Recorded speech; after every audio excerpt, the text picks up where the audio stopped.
Thanks for joining us for City Council Comments. I'm Steve Erickson along with Mayor Jerry Cook. Today we're talking about both the December 6th and the December 20th City Council meetings. Thanks for coming in today.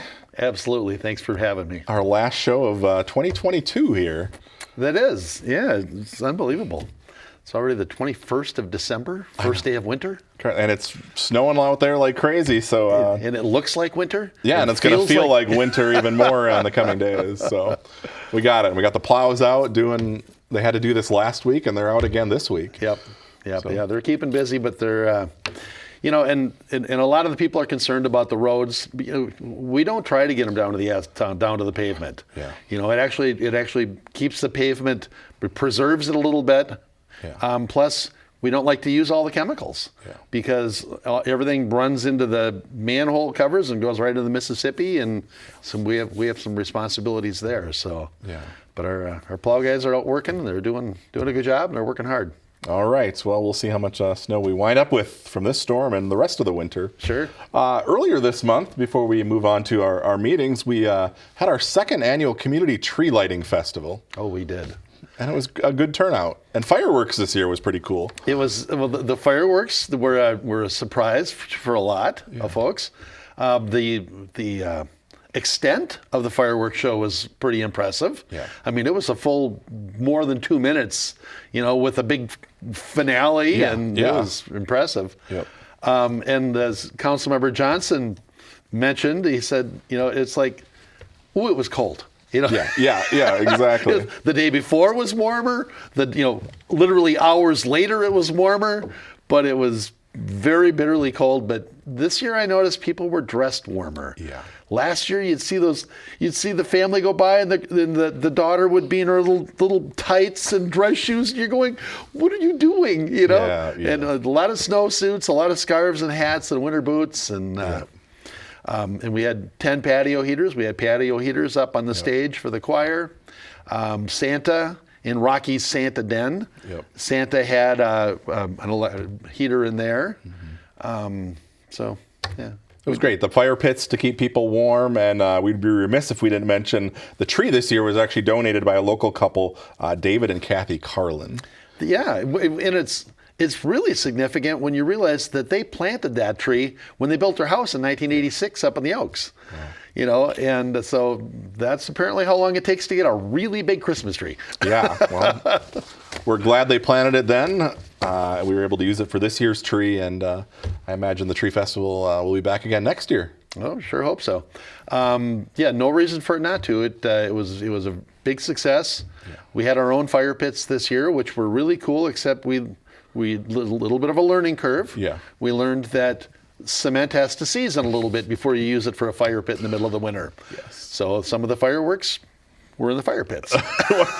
We had a few unexpected fireworks. Yeah, where did that flaming log come from?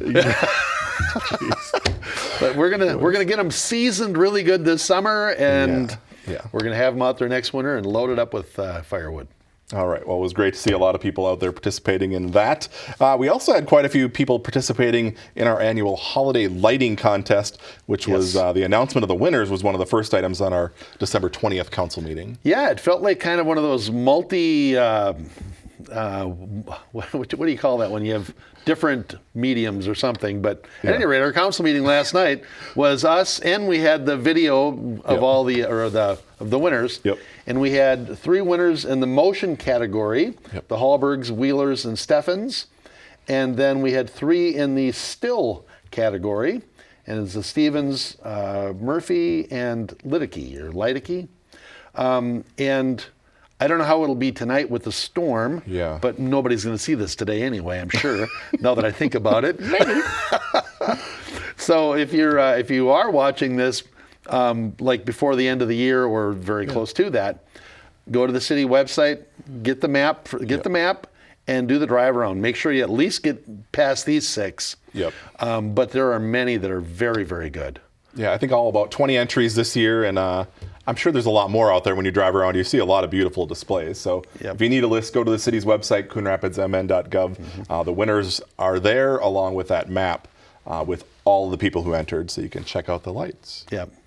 No, it's a big deal, and it's a lot of work. Yeah. and a lot of expense. Yep. And we're just very thankful that people are willing to do that for other people's enjoyment. Yeah, for sure. So as Marianne, the chairman of our Arts Commission, says, it's nice to see the city lit up at night. Yeah. And as I mentioned, when it gets dark at 4:30, it's really nice. Yeah. to have the extra Helps lights. get you through the days, that's for right. sure.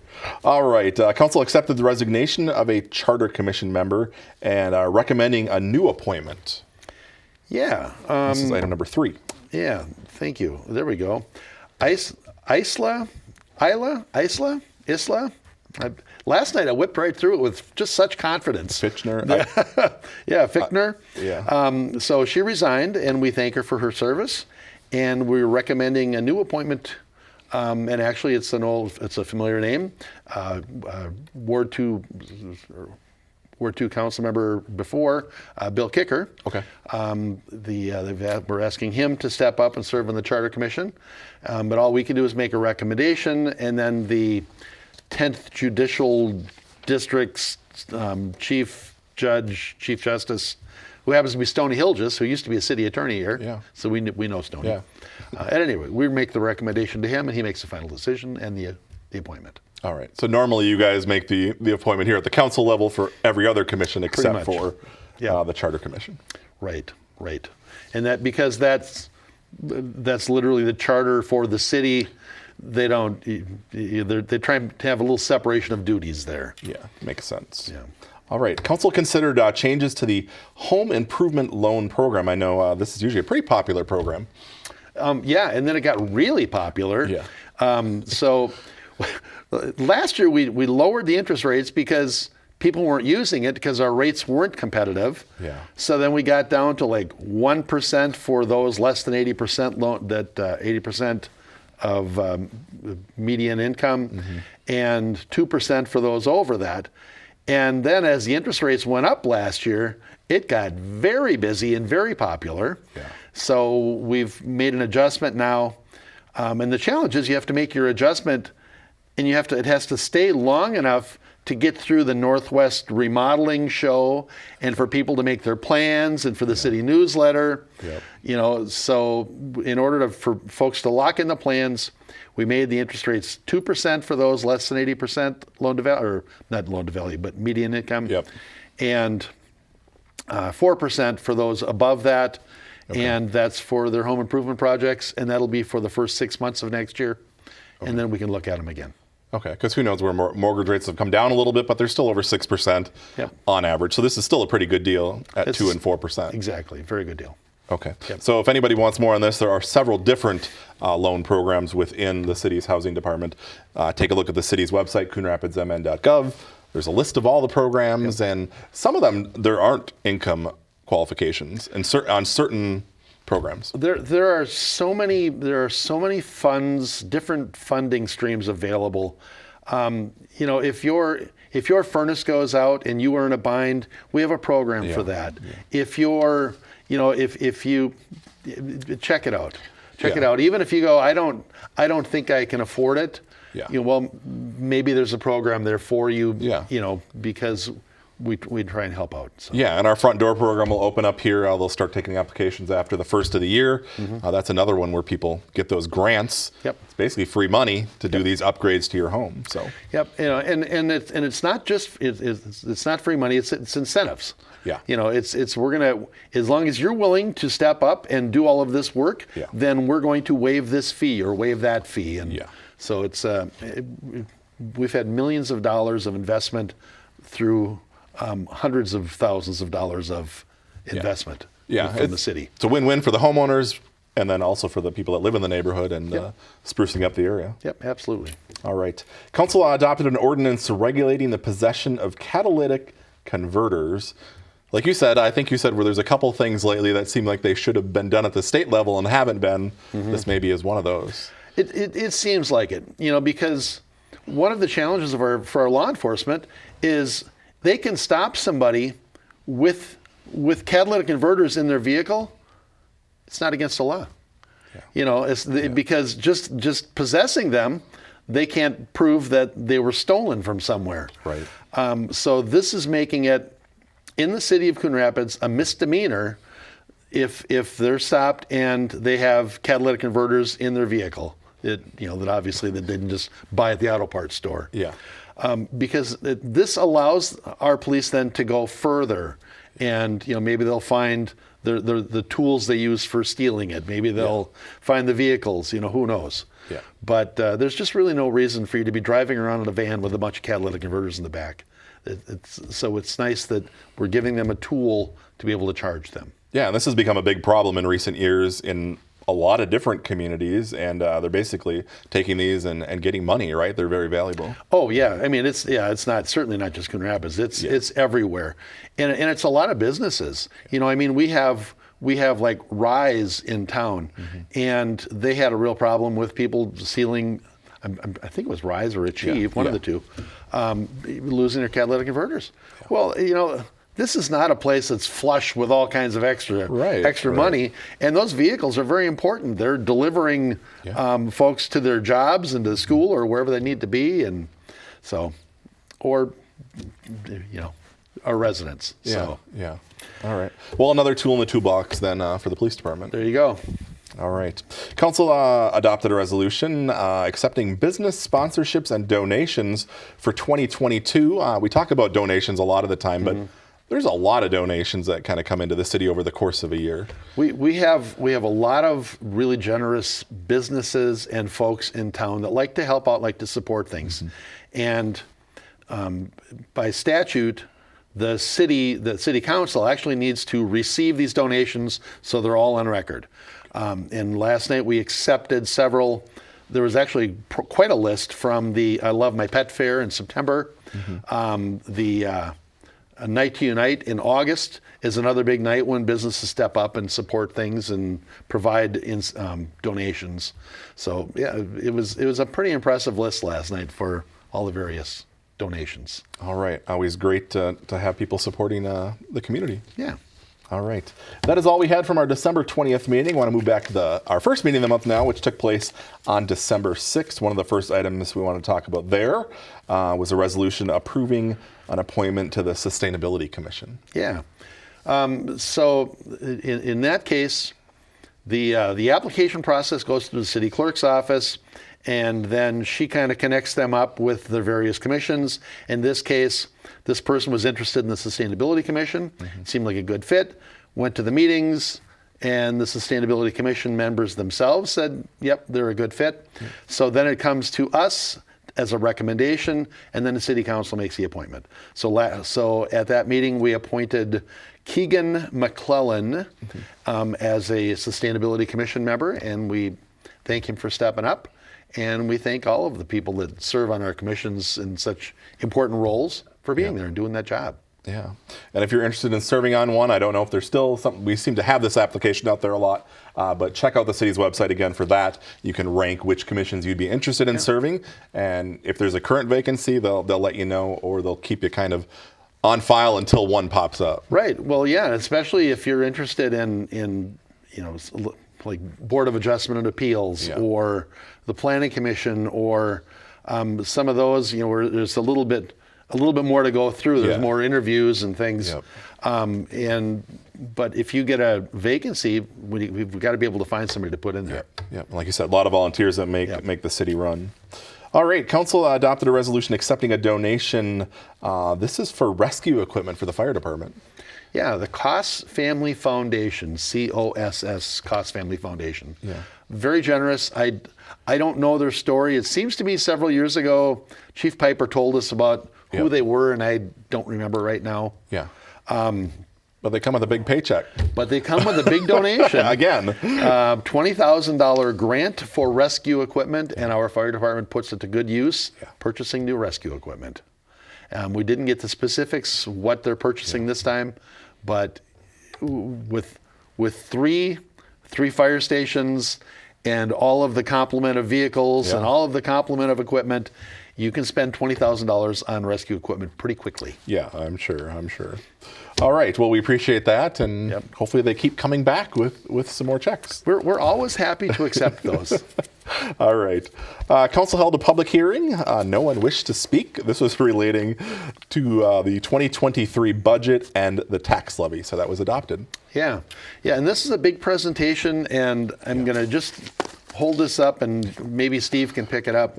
But it's the 2023 budget in brief. This way? All right. There you go. Right there. Yeah. Okay, perfect. And this is on the city's website, along with the full budget. If you want to go through all 300 pages, 300 some pages, feel free. Yeah. But the budget in brief is a great tool to give you a handle on what we're doing this year and why the budget is what it is. Yeah. With our new, one of the things highlighted is we needed to buy a new dump truck. $340,000 for a dump truck. Wow. So all of these things, plus we lost over $1 million in local government aid from the state. Yeah. That makes a big difference in what happens to your budget. Yeah. So the ultimate amount that was approved was a 7.5% increase. That was really hard. It took a long time to get to that even. When we first saw it proposed, it was like 11%. Or something in the double digits anyway. Yeah. And we need to preserve our infrastructure. We need to step up and fund our priorities, our parks, our trails, our police, our fire, our public works, our staff. We've got a lot that we have to support. And so a lot of priorities, we got it down to 7.5%, and that's where we're at. Yeah, and like you say, even with staff, that's what, about 3/4 of your budget? Or is it 80%? 80% of our budget is staff. Yeah. And with the upward pressure from inflation and cost of living and everything else, to hold it to 7.5% actually was pretty good. Yeah, because of that, pretty much the inflation component, and then I imagine the loss of the 1.1. It was almost 1.2 million, I believe, in the end. Yeah. So I'm curious to know if any of that might come back now with the $17 billion surplus in St. Paul. I don't know. Time will tell here when the session starts. Time will tell. Yep. If all of a sudden we've got it coming, then we'll deal with it. Yeah, it's time. All right. Yeah. And each homeowner, but the 7.5 doesn't mean your taxes went up 7.5. Right. It's all based on your value and when that goes up. Big complex formula, and it depends on how much commercial and industrial, whether they went up or down, and how much new we have. And how much residential went up, and we've had a little bit of pressure on home prices, as interest rates went up. Mm-hmm. So right now people might be looking and saying, hey, my home is not worth that much. Yeah. Well, last January 4th, it probably was. Right. Because you're always a year behind on the Yep, you're always a year behind on those values. Okay. So, I don't know. We'll see how we do. It is what it is. Yep. All right. Moving forward, Council had 2 items related to pets. One of those was adopting ordinances, amending chapters of City Code. This relates to dog control, cat control, and multiple pet permits. That's the big thing. Basically, the licensing and the multiple pet permit is changing, correct? Correct. So, and they're both really a numbers game. Yeah. So the multi-pet permit, it used to be you would have to, if you had 3. If you had 2 dogs and a cat, 2 cats and a dog, 3 dogs, 3 cats, at that point, you were supposed to come and get a multi-pet permit. This was reviewed by the police chief, and it was either approved or denied. Mm-hmm. And but what we found was that, and I'm going to make up a percentage because I don't recall, but it was like 75%. I mean, it was a very large percentage of the multi-pet permits were for 3 animals. And they really, for the most part, weren't a problem. So what we did is we just codified that you can now have 3 pets. You can have 2 dogs and a cat, 2 cats and a dog, 3 dogs, 3 cats. You're still bound by the same other ordinances about, they can't run free, they can't be barking, they can't, all of those things. Those are all the same. Those don't change. You just don't need to come and get a special license, a special permit anymore to have 3. Okay. But if you have 4, you still now do. You still need to come and get a multi-pet 4 permit. or more. 4 or more. Yes. Right. And that was changing a code or an ordinance and a zoning ordinance, because that was part of our Chapter 11 for zoning. The other thing we changed was we used to require a license for cats and dogs. Yeah. Well, in a city of 63,000 people, how many dogs and cats do you think we have? I don't know, at least 25,000, right? Right. Yeah. Well, we had in the hundreds of licenses out there. Mm-hmm. So clearly, most people were not doing the license. Yeah. You're still required to have your pet have all their shots. Mm-hmm. You're still, all of the same rules still apply, the no running and everything else. But what we're finding is that most people have their pets chipped. Yeah. And all of our community service officers travel with the microchip reader, so the license isn't as important. We still really want people to have their dogs tagged. Yeah. Along with the microchip, have a tag on them with your name and your phone number, so people, if they find them in their yard, they might not even have to involve the police. They can just go, "Hey, Bill, I got your dog down here." It is still amazing how many, because you see on the local groups of people that have a lost pet or something, and obviously that person couldn't return it to the owner because there must have been nothing on there they could to reunite the pet with its owner. Yeah, well, you see so many of these pets, and they have no collar. So whether it broke, they slipped out of it, they never had one, I don't know. Yeah, still seems like a good idea. Still seems like a really good idea to me. Yeah. So that's where we're at with the pets, and so that was the licensing and the multi-pet permit. All right. Moving forward, Council adopted resolutions accepting a feasibility report and ordering a public hearing for an assessment hearing. This is on street reconstruction for 2023, and this coming year we're doing a little less than we've done in recent years, right? Yeah, so we've run probably close to 10 miles a year for quite a while, and we're getting kind of caught up. Yep. Plus, we're recognizing there's some challenges getting bids, getting things done, and with the pricing.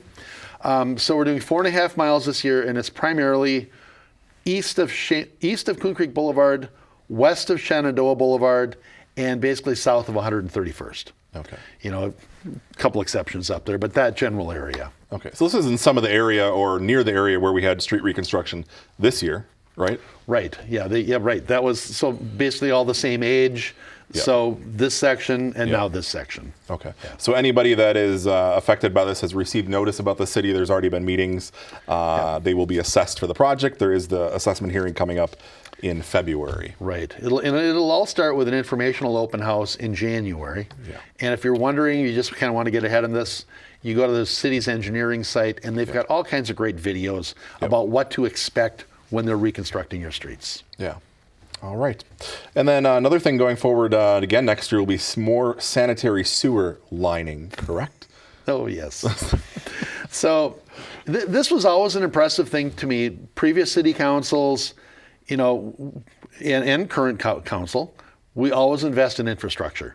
You don't want to be caught with all of a sudden some big failing infrastructure.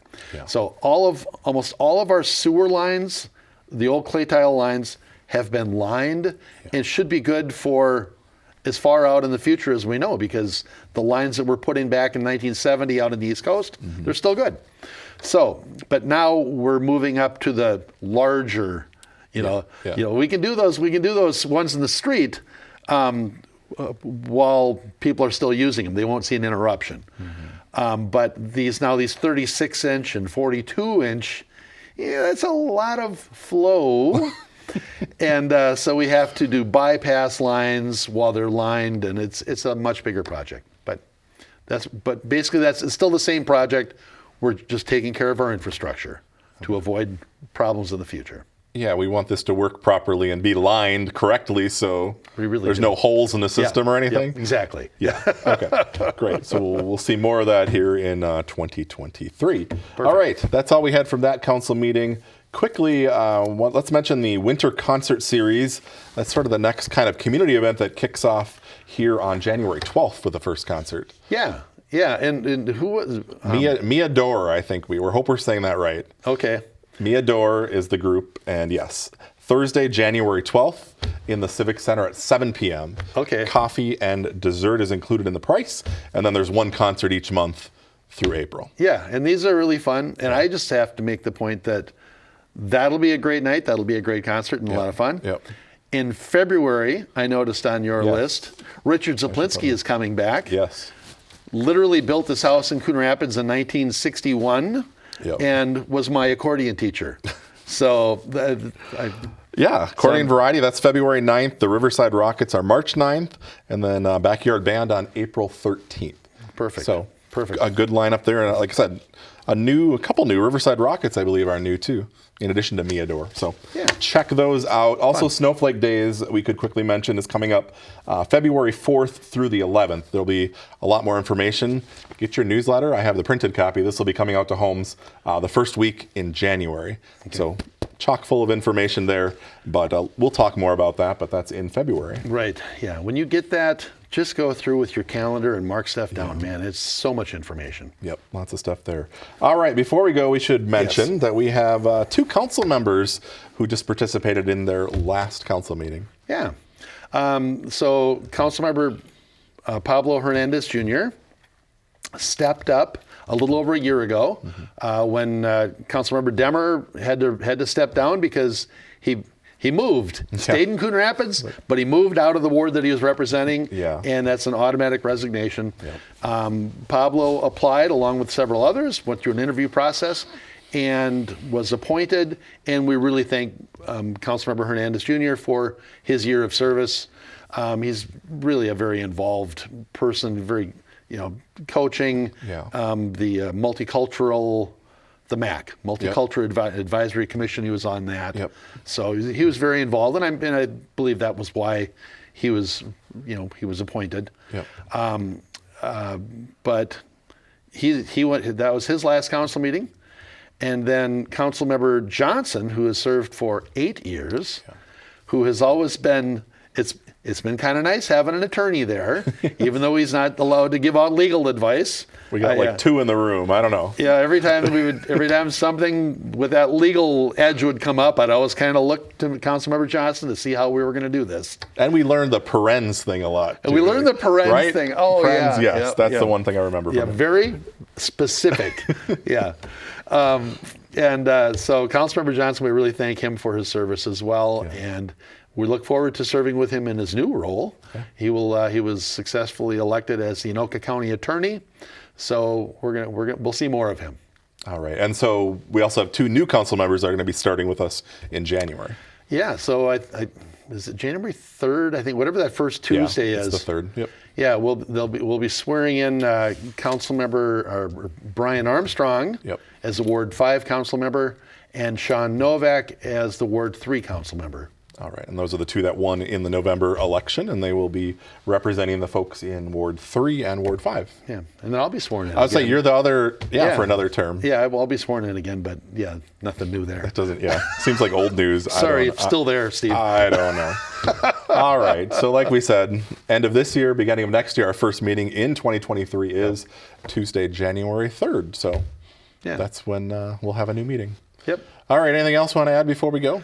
Nope, but that'll be a big day for Coon Rapids because we've got our former council member on the county commission. We've got our current council member going to be the Anoka County attorney, and our former police chief will be sworn in on the 3rd as the Anoka County sheriff. Yeah. So big day for Coon Rapids. Lots of Coon Rapids connections there. Yeah. All right. Well, that's all I got. Unless there's anything else you want to add. No. All right. Well, thank you for watching. Happy holidays, and I hope everyone has a safe Christmas and New Year's, and we'll see you back here again in January.